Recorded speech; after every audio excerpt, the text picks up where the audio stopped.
Hi, everybody. My name is Andy Placencia. My hot topic is bullying and cyberbullying. First, we'll get into what is bullying. When we talk about bullying, we're going to talk about traditional bullying.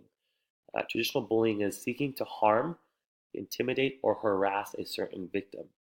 It's unwanted aggressive behavior that's usually repeated.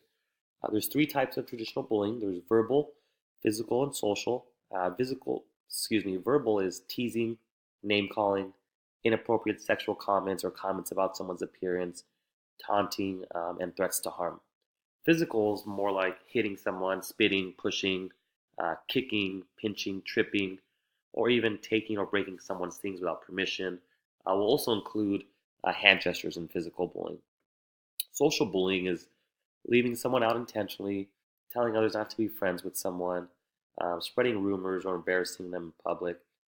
Traditional bullying is usually face to face, it's premeditated, and it's repeated. Now, cyberbullying is a little bit different. Cyberbullying is usually done through a cell phone, whether it's texting or a smartphone. It's done through a computer, whether it's a laptop, a desktop, or even through electronic devices. That could be a tablet or anything that has access to Wi-Fi and the internet. Cyberbullying is an easier form of bullying. It's a lot more common. It's also easier to track. It's easier to track. It's easier to go viral, just because it's on the internet. So you can screenshot it, you can save it, you can spread it out, you can share it with other people. Cyberbullying is also a lot more impulsive, to where traditional bullying is a little more premeditated. Cyberbullying is usually a response to an event that someone didn't like, or they're just angry at someone, so they go online, they post something, a lot more impulsive. The difference is, like we said, traditional bullying, they target a victim, and there's usually a need for power or control. The bully's thinking, hey, I want to show that I have power or control over you, or I want to show others that I have power or control over the victim. They want to flex their muscles, if you would. Cyberbullying is a lot more impulsive. It's just a response. There's also a lot more protection for cyberbullies.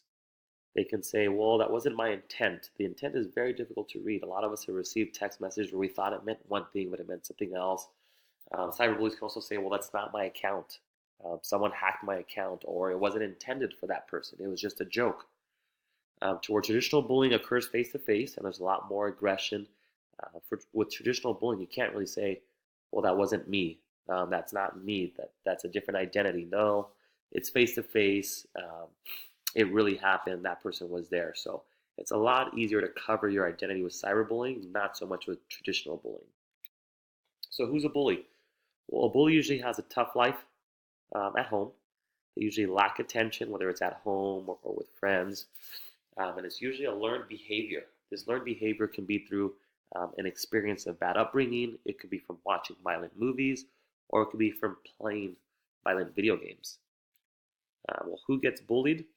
A victim usually is bullied because of their size, whether they're too tall, too short, too big, too thin, their skin color. Their color, the color of their skin is different than mine, or the color of their skin is different from everyone else's, or even if they have special needs, whether it's a mental or educational special need, it's a speech impediment, or it's physical special needs. Also, if they have a bad temper, bullies love to get responses. So if someone's got a bad temper, they're going to go after them. If they lack friends, or there's an embarrassing event, we all seen the movie or watched the movie where the kid's walking in the cafeteria with food, someone trips them, they fall, the food goes all over them, and now that's what they get picked on for the remainder of the movie until they overcome it. The effects of being a bully. Bullies are more likely to abuse alcohol, abuse drugs, get into fights, drop out of school. This is probably because they lose the fear or respect of the consequences of bullying or breaking the rules, breaking the laws. They also tend to engage in early sexual activity, have criminal convictions, be in abusive relationships, whether it's with their spouse, their parents, their siblings, or even their children. Again, their response to frustration, to difficult moments, is violence because they learned it through experiences, watching movies, or playing violent video games. Effects of being bullied. Victims are more likely to have mental health issues, whether it's suicide thoughts, depression, anxiety, sadness, loneliness. They also usually have substance abuse. That's how they escape the incident of being bullied. There's also decreased educational scores, loss of interest in activities, issues showing up to school. Again, they try to escape everything. They lose interest in what they used to enjoy, whether it was sports or extracurricular activities. Those are some of the effects of victims who are bullied. So now let's talk to the pros. I interviewed two admin. One is a principal at a continuation school, and one is an assistant principal at a junior high. They want to remain anonymous, so I won't tell you who they are. But the quotes on the left are kind of the highlights of the interview with the junior high assistant principal. I asked her why do kids bully? She said, well, kids want to be accepted. I asked her to explain that. How does bullying bring acceptance? Well, the act of bullying draws interest. The act of, whether it's students bringing out cell phones, students talking about it, but the act of bullying draws interest. The bully probably thinks, well, if the act draws interest and there's interest in me, if there's interest in me, then I'm accepted. She also talked about how bullying is defined in the California Ed Code, and the two words she said is severe and or pervasive. And she also went on to say that she believes a lot of what parents say is bullying is mostly name calling, and she thinks schools need to do a better job of informing parents what bullying is and what it isn't. She also wants to inform parents as to how to deal with it instead of always going to admin, to where admin is, they usually have their hands tied because what parents are bringing up to them is not technically bullying based on the California Ed Code. The second admin that I interviewed is a principal at a continuation school. He talked about how he deals with bullying at school. And he said the corrective actions begin with educating and warning. Educate the parents as to what bullying is and warn them of the consequence. Educate students as to what bullying is and educate them with the warnings, or the consequences, sorry, warn them with the consequences. He also talked about how 90% of bullying he encounters begins with social media. It does not come from traditional bullying. It's more from cyberbullying. The way he deals with it is he documents everything. He said, she said, he said, this is how it started, this is what happened, and then they have a little meeting. Party A and Party B, and then Party C is the mediator. He acts as the mediator, and he also includes the officer there. So first they decide if it's a legal matter or if it's an educational matter. If it's a legal matter, it's all about the officer. If it's an educational matter and not legal, then the admin deals with it. They do no contact contracts. Basically, you cannot have contact with this individual and vice versa for the next week. There's a follow-up the very next day. There's a follow-up 3 days later. There's a follow-up 7 days later. After 7 days, they decide if the no contact contract gets lifted or if it needs to continue. He said most of the time students just want to be heard. Once Party A shares with Party B what occurred, and then Party B shares with Party A, the response, usually gets resolved, and it's just usually misunderstanding. But mediation is definitely the most effective form of correction for him. How do we stop bullying? Well, protect yourself online. Make sure that you are careful with what you sign up with, who you add as friends. If you do see bullying, report it. Don't let it go without it being reported. Stand up against bullying. Tell the bully, hey, you need to stop it or I'm going to report it to the appropriate parties. Don't respond to the bully.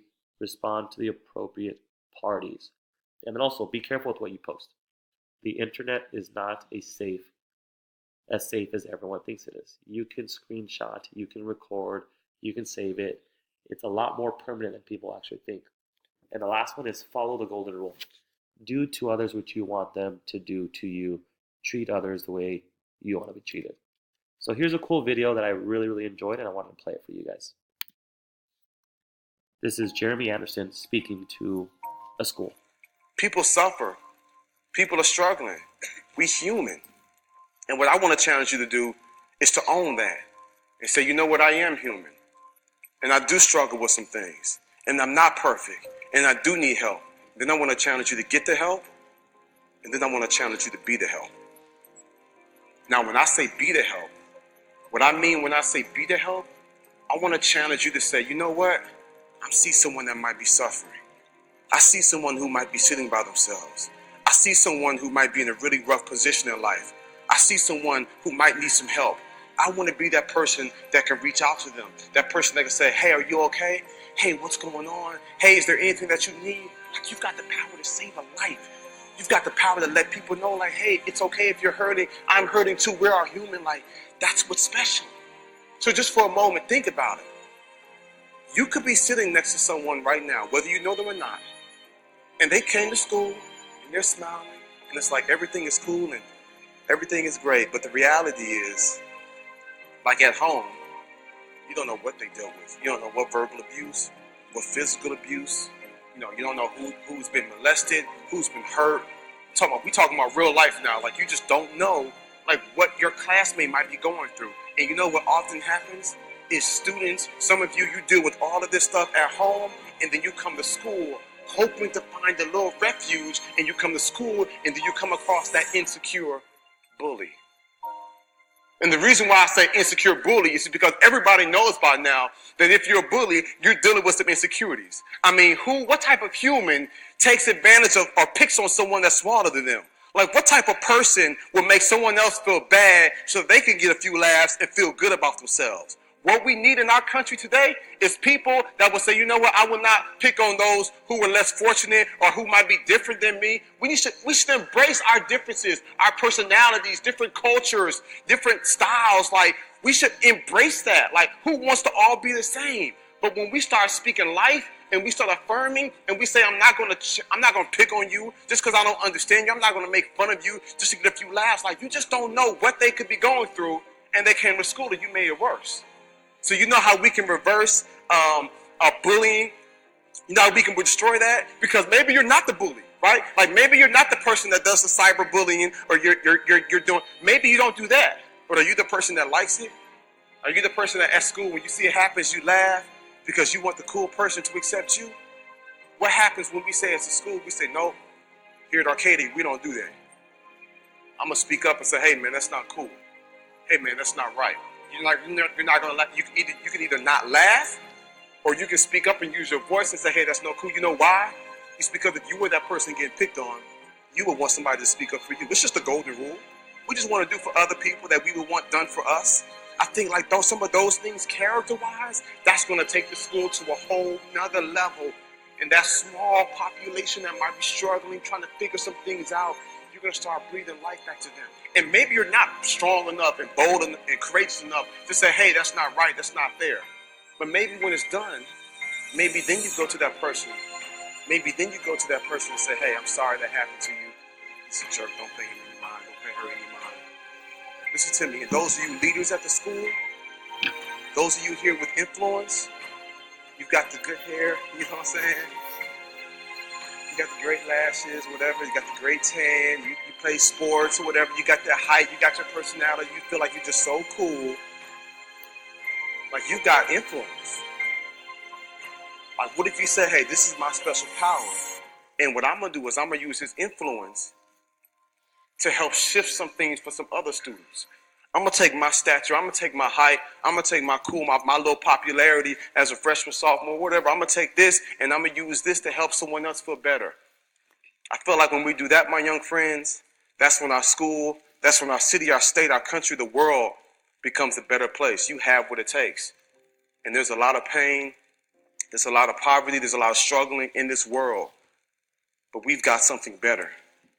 And I believe that here at Arcadia, that's something better. That something better is you.